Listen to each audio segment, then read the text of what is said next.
in the future. I yield back. The gentleman from Georgia. Thank you, Mr. Speaker. I don't know where to begin. I really don't. As members of Congress, duly elected by constituencies to serve in this body, who come here with the hope and the thought that we exchange ideas and come to this body to actually participate. And for the second time in 8 weeks, I am here with my friend from New York debating a resolution that all of us should have learned in kindergarten. Be nice. Don't hate. This resolution doesn't need to be 7 pages. It's just wordy. I agree with it. We don't need to hate. It don't matter where it comes from. But it's just what bothers me the most, Mr. Speaker, is what I'm finding right here. Just the other day in this floor, we celebrated the institution of this body with the Dean of the House. And we spoke of Mr. Dingell, we spoke of Don Young, and we spoke about this institution of this House. What is becoming more and more concerning for me about this process, and what breaks my heart as much as anti-Semitic thought, anti-Muslim thought, anti-anybody thought, is that we have broken down in this House. Last week we brought to the floor in which a bill in which was supposed to be about firearms, which my friends across the aisle were mistakenly didn't understand the penalty associated with the bill. Yesterday, I was just on the floor of this House talking about a bill that really, because they rushed it through committee, came to the floor of this House, in which if you keep a 4-year-old from voting, you're a criminal. This is what happens when we rush. And this week, the entire week, almost, has been taken up by sentiments of a member who are anti-Semitic. Repeating, as Rahm Emanuel said, some of the ugliest stereotypes that we've had. But goes back to, again, my concern here.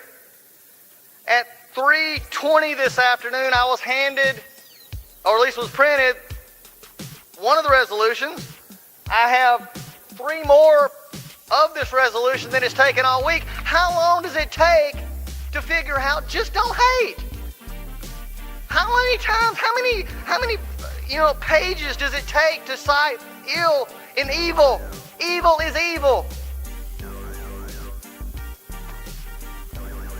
My heart breaks, Mr. Speaker. My heart breaks for this institution. When we say that we see something that is anti-Semitic, but we say, well, they may not have known it was. It's anti-Semitic. It's anti-Muslim. It's whatever you want to call it. It's just wrong.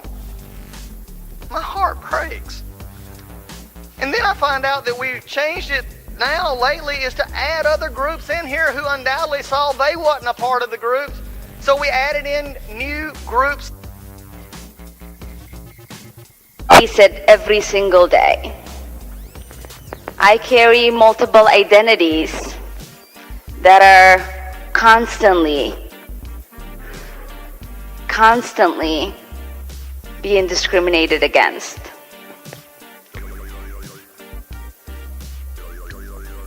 I thank the author for thinking about this particular bill, but I am saddened by the particular purpose I believe this bill serves. Some of the members in this room have spoken to and would like to believe that this is a particular bill that is to support the Jewish community.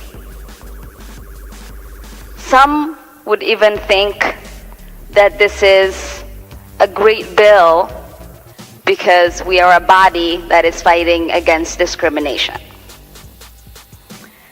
If those 2 things were true, there would have been a great support for Representative Hornstein's amendment.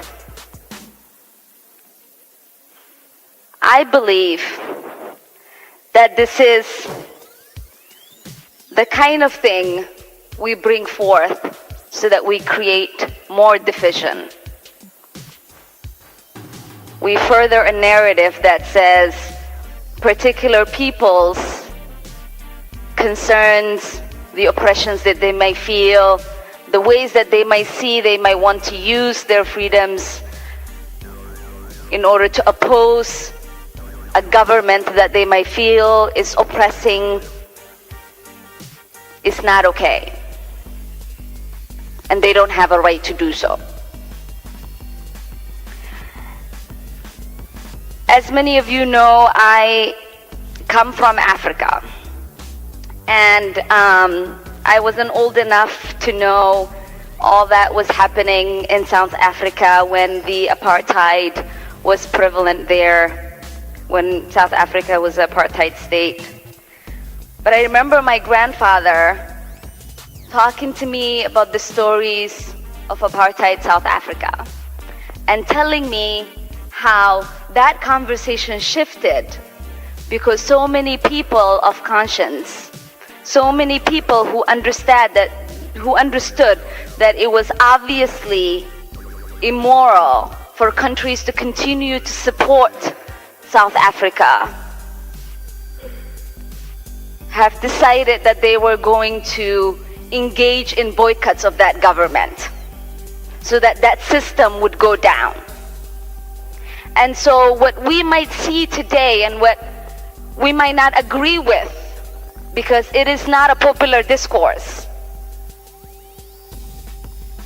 might actually be a reality that some people might be living in. And we here in Minnesota, certainly in this body, who are not educated enough to understand the nuances of the people who are living in Israel and Palestine, are going through, should not be having these conversations about what is appropriate and what it isn't. I certainly never advocate for any kind of discrimination. I never will. But what I do advocate for is for all of us to work towards furthering peace in the world.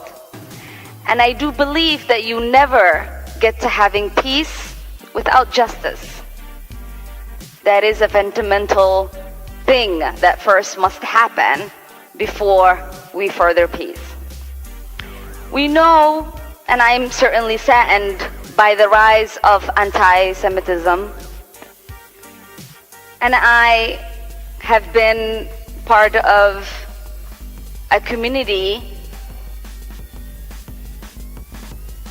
Joining me now is Phyllis Bennis. She's a fellow at the Institute for Policy Studies. She also was a fellow of the Transnational Institute in Amsterdam. She was part of the U.S. campaign for Palestinian rights. She's written books called Understanding the Palestinian-Israeli Conflict, etc. Phyllis, welcome to the program. Great to be with you. Thank you. And Phyllis, look, it's relevant to this story, so I bring up the fact that you've written about this, and you're also Jewish American, right? Right. So, Phyllis, you were in the room when Ilhan Omar made the comments about so-called dual allegiance. So, I was. Can you give us the context for those comments? You know, I'm so glad you asked that because so many people are looking at what is being reported about what Ilhan Omar said without looking at what she actually said. The context was very clear. She was talking about the influence of pro-Israel lobbies. She mentioned AIPAC at various points, but there's certainly others. CUFI, the Christians United for Israel, one of the most powerful and influential parts of the lobby.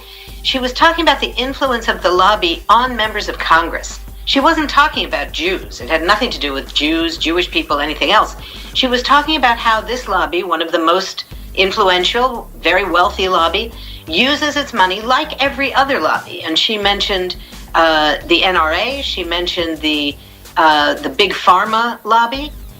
So she was talking about the problem of lobbies, but focused on the issue of the pro-Israel lobby, because we were talking about Palestinian rights at the time. She was talking about Palestinian rights. So that was the context. She wasn't talking about Jews have some sort of dual allegiance or anything like that.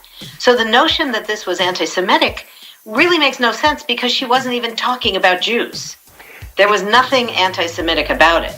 So, Phyllis, in fact, what wasn't she in that particular part of the talk talking about how people use things like this to distract from the real issues, and that it's a way to get out of a conversation about what we really should do about Israeli-Palestinian conflict? And in fact, isn't that exactly what happened with this specific speech? Exactly. Of course, we're not now talking about Palestine enough. I would say that if we take a few steps back from this sort of crisis, this manufactured crisis of the last several days, what we do see is somewhat good news. People are starting to ask these questions about, as the New York Times put it, does AIPAC have too much power and influence? And then proceeded to write an article whose tone was kind of, yeah, they do. And that's crucial because for so long, it's been considered outside the bounds of acceptable discourse, particularly in Washington, to talk about the pro-Israel lobby, to talk about AIPAC, to talk about Kufi, especially to talk about their success. They're not the only reason for the success, but they're part of the reason that the U.S. sends $3.8 billion of our tax money every year directly to the Israeli military. I don't think too many people know that. And, you can say that, well, 3.8 billion, how much money is that? It sounds like a lot, but it also sounds like you could say a gazillion and it would not mean very much. But if we put it in terms of what else could happen, I ran some numbers this afternoon, and what I found was that same $3.8 billion that we're sending to the Israeli military every year, if it was spent here at home, it could provide for 68,400 good infrastructure jobs in the U.S., or it could pay for 367,800 veterans to get health care. Now, which do we think is more important, the Israeli military or jobs and veterans health care? We don't invest enough sort of energy into figuring out answers to that because we don't get asked the right questions. Representative Omar was asking the right questions.